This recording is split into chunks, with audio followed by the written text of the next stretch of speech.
Olá, meu nome é Pablo Vilar, sou crítico de cinema e diretor do portal Cinema em Cena.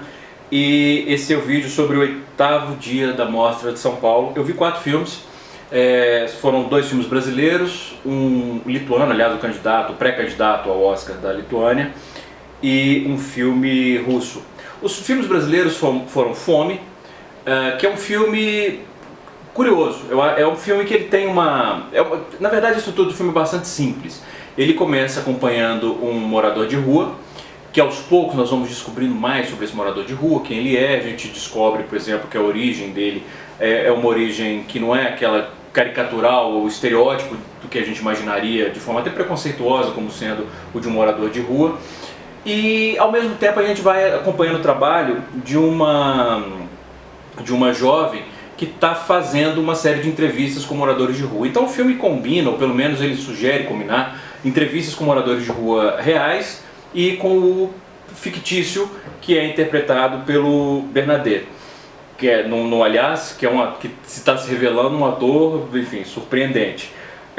O filme, embora tenha esse nome, Fome, e ele seja obviamente um exercício até de estilo, ele tem uma preocupação que me agradou bastante de usar o morador de rua, e no caso esse protagonista, como um ponto de partida para uma discussão que flerta entre o filosófico, o existencial e de levinho política, embora não seja o foco principal do filme.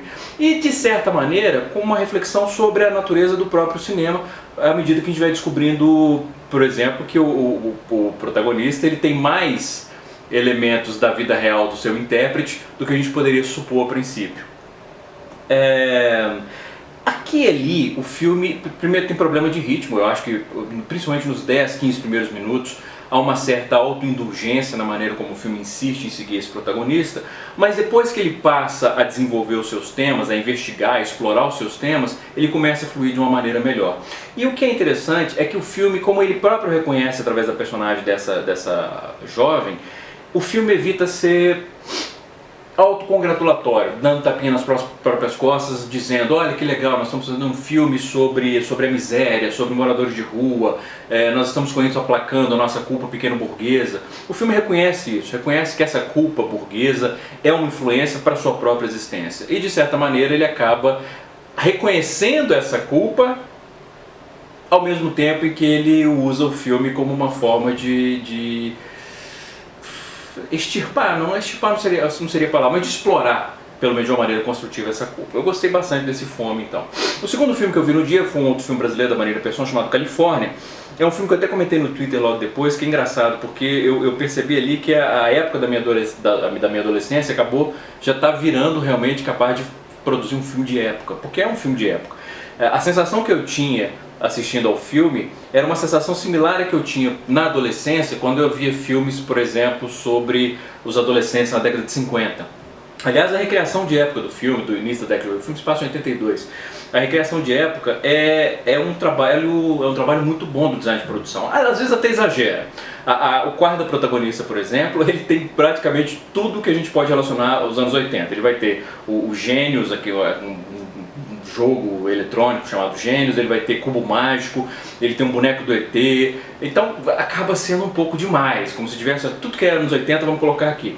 Fora isso, o filme ele desenvolve uma história que é uma história muito sensível sobre a descoberta da sexualidade da protagonista, que é uma adolescente de 15 anos, e que a gente pode até supor que é um alter ego da própria diretora, então o filme funcionaria assim como uma espécie de autobiografia.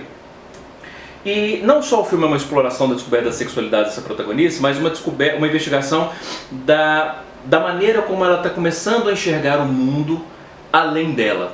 O adolescente ele é muito autocentrado, é natural isso, não é algo condenável, faz parte do nosso processo de crescimento. É por isso que se você vai no quarto de um adolescente, por exemplo, como o filme mostra isso muito bem, o quarto dos adolescentes, ele é cheio de decorações que buscam expor nas paredes as principais influências do adolescente e quem ele quer ser. Você não vai ver isso no quarto de um adulto, a não ser que ele tenha parado em certa etapa do seu desenvolvimento psicológico e emocional. Então é natural isso. Mas o que é interessante é que durante o filme a protagonista ela vai descobrindo um mundo além dela. E nesse sentido, o título do filme, que é Califórnia e que ilustra a vontade que ela tem de fazer uma viagem pela Califórnia com um tio, que é vivido pelo Kyle Black, que aliás cada vez mais me parece um ator incapaz de oferecer uma atuação ruim, é um ator que sempre me surpreende, sempre me encanta. É curioso porque essa jornada pela Califórnia que ela sonha tanto, e a gente, é bom a gente lembrar que a Califórnia está associada à fantasia por causa de Hollywood, é ao mesmo tempo algo que vai acabar trazendo essa personagem para a realidade, quando ela descobre que ela não vai talvez poder fazer essa viagem da maneira como ela queria, em função de problemas, não quero dar spoiler, mas em função de problemas que são problemas que atrasam, como eu falei, para o mundo real. E é interessante como o filme, por exemplo, explora a visão dela sobre o tio.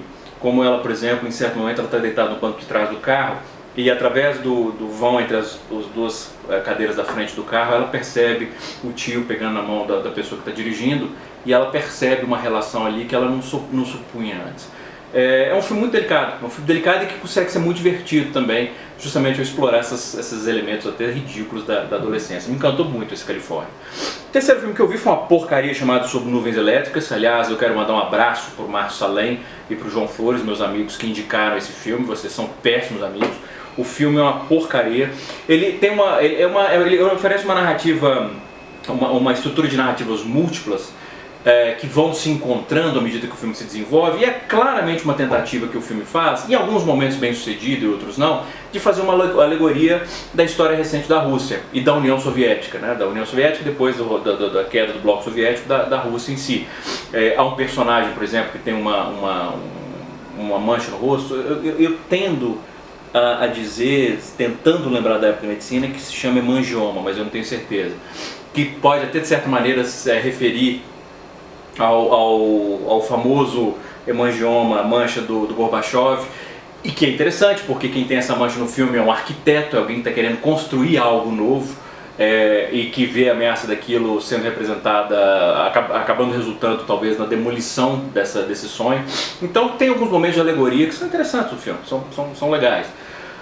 O problema é que o filme é absurdamente chato. É um filme entediante, o filme tem problema de ritmo, os personagens, o diretor já supõe que eles vão ser suficientemente interessantes nas suas alegorias para prender a atenção do espectador. O filme tem uma fotografia que é interessante, o filme tem, aliás, bonita, o filme tem passagens que são evocativas, mas ele tem um problema grave de ritmo e ele tem sim aí sem dúvida uma autoindulgência alarmante. O filme tem 2 horas e 20 minutos e é um filme realmente que beira o insuportável no seu ritmo.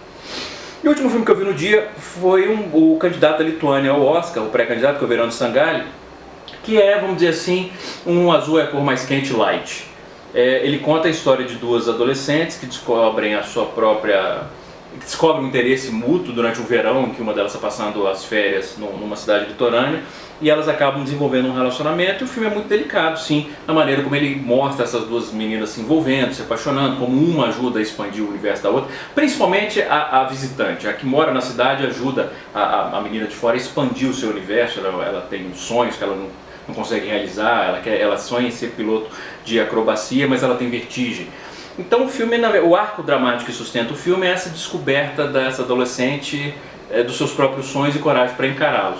Mas é claro que o centro é a relação dessas duas, que é desenvolvida com sensibilidade, embora seja um filme que não oferece absolutamente nada demais. E não é um filme nem corajoso ou ambicioso na maneira como ele desenvolve esse romance, como por exemplo O Azul é a Cor Mais Quente. Mas é um bom filme, embora não entenda porque a Lituânia achou que seria um candidato viável ao Oscar. Foram esses os 4 filmes que eu vi então no 8º dia da Mostra de São Paulo. Um grande abraço, bons filmes.